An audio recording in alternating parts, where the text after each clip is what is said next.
লক্ষ্মীপুরের রায়পুর উপজেলায় এক চাঞ্চল্যকর ছিনতাইয়ের ঘটনা ঘটেছে। 14 আগস্ট সন্ধ্যা 7টার দিকে সাদি মৃদ্ধার বাড়ির সামনে এই ঘটনা ঘটে। প্রত্যক্ষদর্শী সূত্রে জানা যায়, ওই সময় ভুক্তভোগী জাকির হোসেন মৃদ্ধাকে পিছন দিক থেকে ডেকে নেয় একদল দুর্বৃত্ত।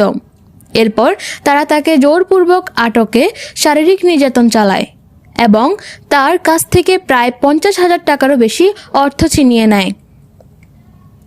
স্থানীয়রা জানায়, ঘটনায় মোট 6 থেকে 7 জন দুর্বৃত্ত জড়িত ছিল।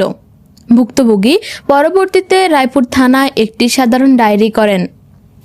খবর পেয়ে সেনাবাহিনীর একটি দল ঘটনাস্থলে প্রায় 1 ঘন্টা অবস্থান করেন। এ সময় এলাকায় চাঞ্চল্য ছড়িয়ে পড়ে।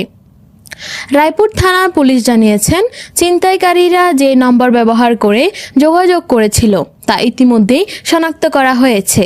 সে সূত্র ধরে তদন্ত চলছে এবং প্রয়োজনীয় আইনানুগ ব্যবস্থা নেওয়া হবে বলে জানিয়েছে। স্থানীয়দের দাবি, দোষীদের দ্রুত গ্রেপ্তার করে দৃষ্টান্তমূলক শাস্তি নিশ্চিত করতে হবে। আসসালামু আলাইকুম, আমি জাকির হোসেন মৃদ্ধা। আমার বাড়ি 2 নং ওয়ার্ড 7 নং বামনি।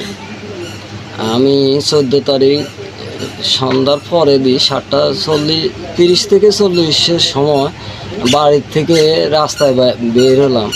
বের হওয়ার পরে একদল দুর্বৃত্তকারী এরা আয়সা বলতেছে, তোর কাছে কি আছে? সবগুলো আমার পাঞ্জাবিটা সিঁড়ি টাকা এবং হাতের টর্চ লাইট নিয়ে গেছে। একটারে আমি আসলে এগুলারে চিনি না, এদের বাড়ি রায়পুরের দিকে হবে।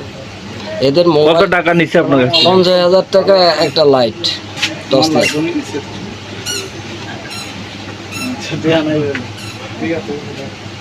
আচ্ছা ঠিক আছে, আল্লাহ হাফেজ।